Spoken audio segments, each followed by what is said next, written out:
میگم سعدی هم خونه شما نمیشوه. نه خانیمو او یک خونه با اخسی کرده اوتام فقط همون خونه کینو تو مشو میکنه. خب بیا خونه شما بره. دیوونه ای؟ قوم میکنن خونگیامو. تو جا نیابی متر جا بیام. خب چیکار کنم خوی؟ ای کجا بیام هم حیرانم خوی. یه فکر در کلام زد. چی؟ میریم خونیمو کلیتای ماشین میگیریم دری ماشین نمیشم. میشوه. کلیتای ماشین اوتیما. میشوه. میشه. اگر نه سعدی های زبا ما خونمون میریم. ما کتای زرد ما میپوشونم کتای زرد ما چقدر دوست میدارم. با میریم. رفته. میشوه. رفته. السلام اوتا. السلام. نرده سوزین؟ رحمان. اوتا؟ ببین یه دقیقه هم تماشا کنید. اوتا گفتم که همه کلیتای ماشین تو نه یا شبینه میدادین؟ چون میکنی کلیت ماشین؟ در کاره؟ نه بچه هم قامتی. بیره تماشا کنیم؟ خب التماس اوتا جان با ساعت خطی میارو میتون تو نه. گپا نمیفهمی تو نمیگم بچه هم ولی تو گودکی اینی حقیقتنی تو نیستی ولی تو نو سینفی 11 مکتبه بخون تموم که ولی ما تو امیدی کلام دارم بچه هم نگفتم تا نیم قامتی فقط یه شب در کاره التماس خبی اوخی بنزین نداره تا هم کلیت ماشین چون میکنی حقیقتا نشوشه تقایی همو کلیت ماشین تو نبتن ما به بنزینم های میکنیم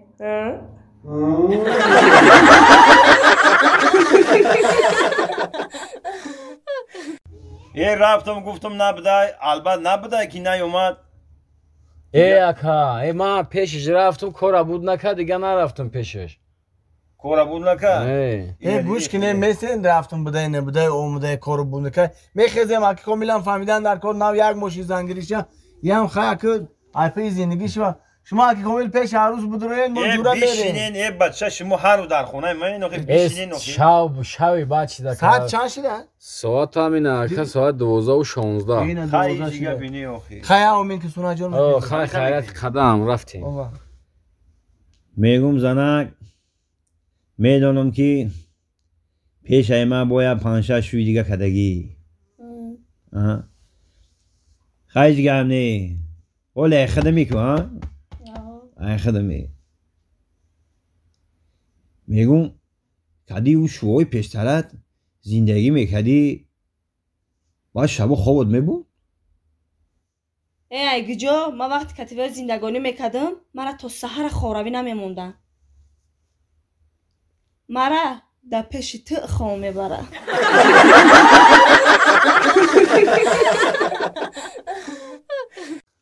یا دل میگه برو یا دل میگه نرو میگم خونه برم زنم جنگ میکنه یا که نمیکنه رحمه کدام درخت رو شنونده اینه که نقص کرده رحمه او ای بچه ای خونه سوخته خاموشه ای عرق باز کرده ایکو یو من خشو ندیدیزم چی ای روز آمدیسم ای بچه با ای پیونه ایکو آدم نشیده کی پیونه؟ تو آخی و تو هشوری اولی؟ نه من روی ما هشورم ای انا ما آدم شدم تو باز کردی؟ ما بس کردم ای لیلی موشد بیدن که موشد بید ما بس کردم جورا جو خود مویاجه بیجی وای 14 سوزده میگشته مرخه ای چیکاری تو هشوری اولی؟ ما هشورم گوش که جورا میدونی ای چی کردی تو هشور؟ چی کردم گوش که جو باز کردی؟ هم یک کامپیلا که اکشلوقی بولو کی؟ یک کامپیلا اکشلوقی بولو هوای آدرس دادن که میره تبابت میکنن که پول عرق پرخره میپارتوی من پیشم کامپیلا رفتم یه دل چینی کردم اینا شیدم آدم دیگه عرق نمیخوام یا بچه خوب بلوزلی شیدم تو باز کردی؟ ما باز کردم جورا یه مردک بوری؟ کامپیلا گو اکشلوقی بولو تو باز کردی عمل نتونشم نه یا بلو کامی مرام یا برای من پیش کامپیلا تبابت که مردک بونه مرام باز کنم چه خدمتی باشه اکا میکنی؟ گاب نیست خیر من طرف پیش اون کامپیرات میبرم یه لیچینی میکنه هر دوم با زوری زور میشه رفتیم او مردک برو مردک باری او او کام میسه با جورایب که اگر بس کنم همی عرقی کو یک کسونو برو توفا امی تو سوسیا اومده کسون برو رفتیم دکجو او گفت او گفت قشلوقی بادو قشلوقی بادو رفتیم السلام علیکم خاله جان و علیکم سلام لیشا جان پاکیتو رو بیرون دمون بیو بیو السلام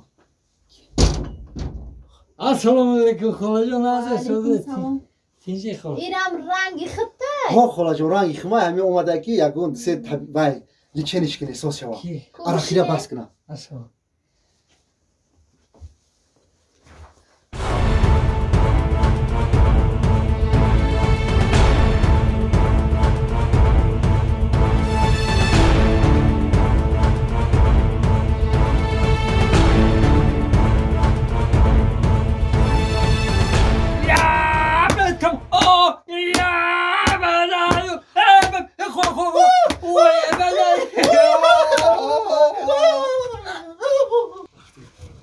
برو برم پوشید کافر کار رو میکنم ما مردک باره کو سه بوتولکا عرق خورده بودم هشور شدم اکا هشور شدی؟ شکی خیزاد مانو چی زدی خیلی اکا تنیلیش کد هم قزدن یکم بو سیونکا کد برای چی؟ زدن اکتر کد اگر برا بیزد کو ما هشور بشیدم ای با چو سیونکا کد اکا چی کم میشه اکا؟ برای چی سیونکا کد؟ اگر همین کرات عرق ری خمونا ویدیو کد در اینترنت بپارته شرمنده بشه در اینترنت میپارته یا؟ چی کم بشه؟ با شرمنده بشه وقت تمام ما دیگه تمام اکا عرق باز کردم تمام دیگه نمیخوام انیقا سیونکا کد همه در اینترنت هر دومون سیونکا اگر عرق ما عرقم در اینترنت میپارته که هم وجدا اوزا شرمنده بشه ای کور بزیب کو تنیلیش کد سیونکا کد اینترنت در پارته ما دیگه نمیخوام اکا تمام عرق تمام همین روز دیگه من هشور میبینی اکا تمام ای هم خیلی ای کافی خیلی کامپیرا میخوای تبوبات شم خیلی اکا مردک بوری ما باز کردم رفتیم اینه که حضور احمد بجای واردگی مردک بوری ما باز کردم مردک بوری کاری زور کردیم دا اینه دیدی اوخی 4 ماه شده عرق نخوردیم دیگه زور دا اینه دیگه اکاد منولی اوخی اینه حضور احمد ما فقط جوی میبره که باور که او دوست داشتنی اوخی سلامت باشی برادر اگر که بو عرق خریم کو کامپیر دیدیان سیونکا کداگه اینترنت میپارته کوربزی میشدن گپ سری انی میرا سلامت باشی 4 ماه شید عرق باز کردیم خوشبختی تو با یه روز باز کرده نمیتونستی هر چی که اون کامپیر بوده نی باشه هم خنوشیدگی اون که خونه را گم کردم این چندم سال باشه تو خونه ما رو 4 سال بود 16 سال بعد هیچ نکی برسیم گوش که برادر همه اور دروغانا را جابجا کنه ما خودم بیگا میبیم سوش میتیم ای بچه با مسئله کو بچه بارا خوردی او کامپیرا خمونا سیونکا که در اینترنت بپارتو یا شرمنده بشه بچه تو درک نداری او کامپیرک مون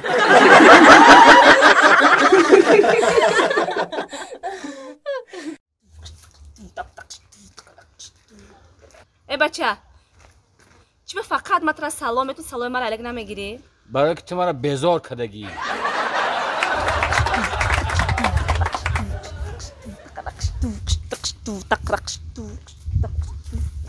ای بچه هم نمرو تنمیتی؟ عقلی چی تو؟ خودم نام خریدم با تره بتم برای اونجا دم میفروشم بخواه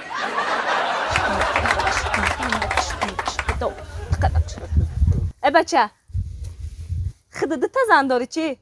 هر دو پاکت ها جا خیلی یا پاکت در زن یکم میبری یا پاکت در زن دیگه میبری ها؟